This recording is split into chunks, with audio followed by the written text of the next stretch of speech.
billahi mina sheytaani rajim bismillahi rahmani rahim barke Serigne Touba barke Cheikh Sidi Makhtar Mbacké bokki Diourbel yépp ñu ngi leen di nuyu muy département de Diourbel di commune de Diourbel di région de Diourbel monsieur le ministre ñu ngi lay nuyu di la sargal di am kontante bu mag a mag ci sa nomination bi ca kontante boobu am na loo ci xam yàgg na doon suma yéene ci yow waaye tey la nu bokk département de Diourbel bokk région de Diourbel bokk commune de Diourbel mais bokk quartier ma taqaloo ak sa nijaay di suma mag tey bu ñu waxee dañu naan Ndindi mais fii saf naa fi ma kër bàyyi ngi kër Saliou Seck terrain bi évident fi la jànge école régionale de Diourbel amee fa entrée en 6e sous la conduite de monsieur Tall Amadou Gueye moo ma yore woon kon vous êtes notre ministre nga nag jàpp ma jàpp boo xam ni jàpp exceptionnel la tu m'as toujours considéré comme un grand frère am yar am teggin am discipline nous nous sommes toujours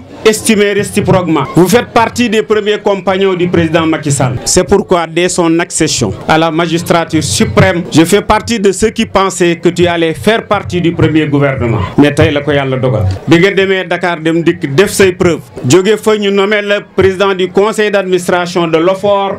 OFOR nekk suma tutelle parlementaire. yow yaa ma woo ne ma grand ñëwal nga jàppale ma parce que j'avais envoyé au nom de la commission technique un représentant parce que nous sommes administrateurs là-bas. J'étais obligé de surseoir à cette nomination pour venir moi-même t'accompagner, ce que beaucoup de gens ne savent pas. Et depuis lors, sur le plan politique, nous ne nous sommes jamais séparés. Certes, nous ne militons pas dans le même parti, mais notre parti ne vous a jamais fait défaut de par son soutien. Nous n'avons jamais hésité, nous n'avons jamais trébuché, nous n'avons jamais fait une sensibilité ou une quelconque tendance. Nous avons toujours suivi la ligne droite de la coalition et la ligne droite c'était vous et cela vient d'être prouvé aujourd'hui par son excellence le président Macky Sall. Monsieur le ministre, quelqu'un disait tout à l'heure que vous êtes le ministre de la région. Effectivement. Le premier ministre en restituant disait que l'option d'abord c'est de mettre un ministre par région. Donc aujourd'hui, vous êtes le ministre de la région de Diourbel. Vous n'appartenez plus à Kër Cheikh Ibra. Vous n'appartenez plus à la commune de Diourbel. Vous n'appartenez plus au département de Diourbel. Vous appartenez à la région de Diourbel et à tout le Sénégal entier parce que vous êtes ministre de la République. kon na nga dajale ñëpp na nga dajale ñëpp na nga rassembler ñëpp. ne la ñëpp it en retour comprendre parce que chef de service rek yombul waxuma la ministre boo gisee kilifa ñu di ko mede da ngay ànd ak moom ba mu doonagul kilifa waaye bu doonee kilifa nag daa war a am loo toléré ci moom ndax jot ga dana manqué disponibilité dana manqué loolu lépp nag ñun ñi nga xam dañu xeex pour nga nekk ministre ñoo la war a comprendre accompagner lay ci loolu. kon bu la woo jotul na xam da ngaa amul jot xam ni ket région baa la ñor département baa la ñor république ba moo la ñor surtout vous devenez ministre dans un contexte exceptionnel dans ce pays.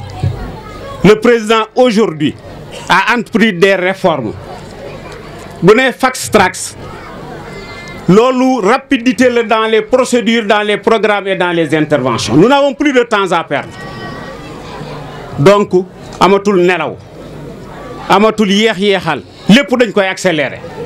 C'est pourquoi président yi damay supprimer le poste de premier ministre parce que bu ma soxlaa dara damay laaj premier ministre ni ma xaaral ma laaj sama ministre bi ne xaaral ma laaj sama directeur. léegi nag daa bëgg yëf yi def nii direct pour que yëf yi gaaw kon loola yàlla na ko réussir yow itam lii lu ñu la jox yàlla na nekk lu la jikk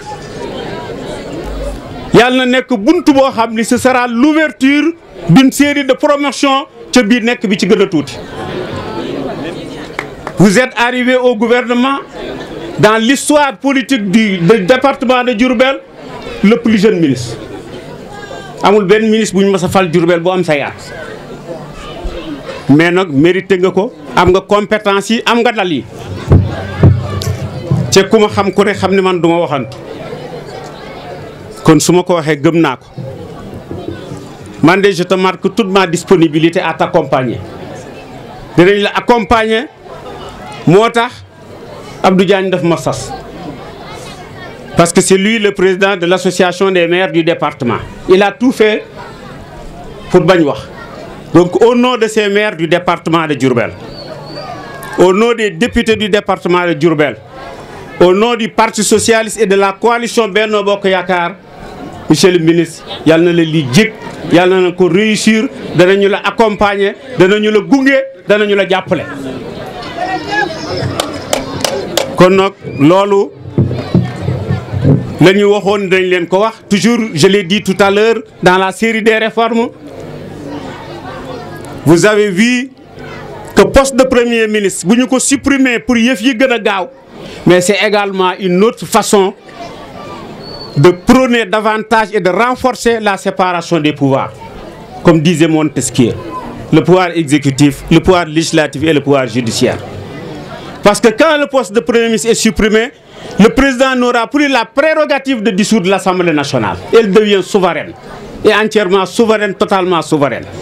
C'est pourquoi les réformes qui sont engagées aujourd'hui militent bien pour des procédures rapides, mais pour un développement très rapidement qui ira amener le Sénégal au-delà de l'émergence, mais totalement le développement. En tout cas, guddi na ñu ngi gërëm ñëpp, di gërëm maire yi, di gërëm haut conseil yi, di gërëm conseil économique et social, di gërëm nag ñi kenn mënta fay mooy militant yi. Je dis dans l'échiquier politique, l'homme le plus important c'est le militant.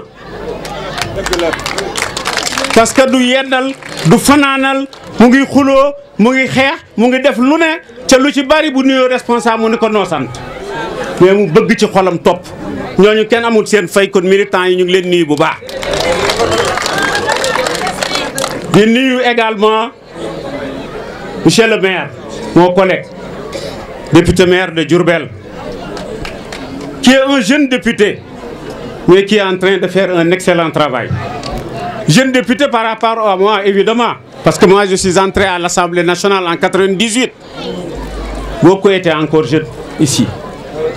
Et je suis à mon 3e mandat parlementaire. Je n'ai jamais demandé de présider cette commission d'enquête parlementaire. C'est venu comme ça m'a été donné par mes pairs. Je l'assumerai. Je n'en dirai pas plus.